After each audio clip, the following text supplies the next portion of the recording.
I would like to thank one of my subscribers, Kevin Smith, for sending me this story coming from the New York Post. And I actually briefly heard about this story because I think somebody may have tagged it to me on Instagram, maybe within the last day or so. Like I said, I get tagged or sent a lot of stories, so it's hard for me to keep up with who sends me what. But thanks to the individual who did send me that as well.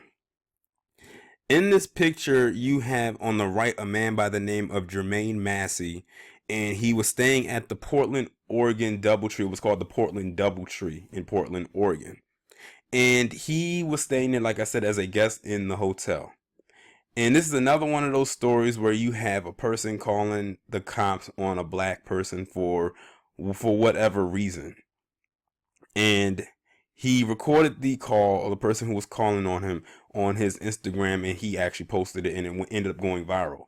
On the left is a man, I'm guessing his name is Earl, because he called him Hotel Earl, and that's the moniker that they're giving him. I'm guessing Earl is probably his name. I'm not entirely sure. It probably is on his name tag. But this Earl character decided to call the cops on him because he probably thought he was trespassing. You know, how many incidents have we had this year where you had a black person call the cops? I'm sorry, a white person called the cops on a black person just for whatever. I mean, we had the barbecue. We had the girl selling lemonade. You had people going into their own apartment complexes. You had people in the parking lot, and so on and so forth. And here we are at the end of 2018, and I guess they wanted to go out with a bang, so now you can't take a phone call in the hotel lobby. And it's mainly because he's black, because he pointed the direction of the camera to other people that was in the lobby, and most of those people were white. And of course, he tried to play it down like he was trying to go into defense mode, and you know, the usual spill. But the thing that got me, but doesn't surprise me, is when the cops showed up. Now, in most cases that I've learned, that the cops will show up and they'll probably like, okay, this is really not important. It's a low level thing. It's whatever. It's not a big deal. Not this time.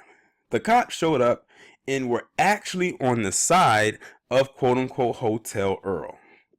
Like, they actually made or convinced the black guy, Jermaine Massey, to leave. They told him to go back to his room and retrieve, and basically ask him, did he have any belongings in the hotel there? He said yes.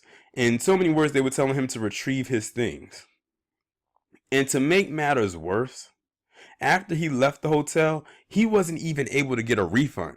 The hotel did not even give him a refund, because I don't think that he was even staying there that long, or he may not, or that may have been his first night there. So if that was his first night there, he wasn't even able to lay his head down for a night before he ended up being convinced to leave, and he didn't get reimbursed. He ended up going to a whole nother hotel. But if I were him, I would find a way to sue that department, and definitely find a way to sue that hotel, and for more than $1. Hint, hint to those Starbucks guys, because Doubletree is a $1 billion hotel chain, world renowned. Like, the shit is ridiculous, but it doesn't surprise me, like I said, in the least bit.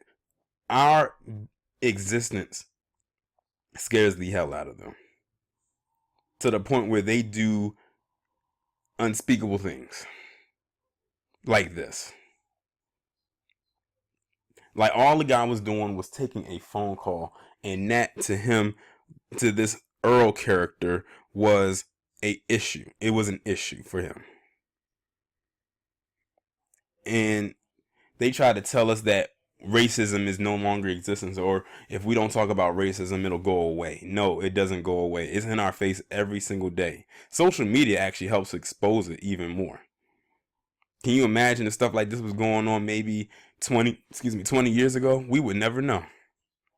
Or if people talked about it, they'll probably say it didn't happen, or you're lying, or you're over exaggerating. They still say that now, even with cameras in their face. That's how dense they are, and how dumb they think we are. But, you know, and it's so crazy because when as a black person, it's like you have to remain in a calm situation when it comes to stuff like this, because they know what they're trying to do. The ultimate goal is for them to get you out of your element, so you can attack them, so they can have a reason to say that you attacked them, and then bring up assault charges against you. But it's going to come to that day where that one black person or a few black people are not going to stand for that, and they're actually going to attack their ass back. But y'all let me know what you think down in the comments. Like, share, subscribe. The links will be in the description. I'll talk to you in the next one.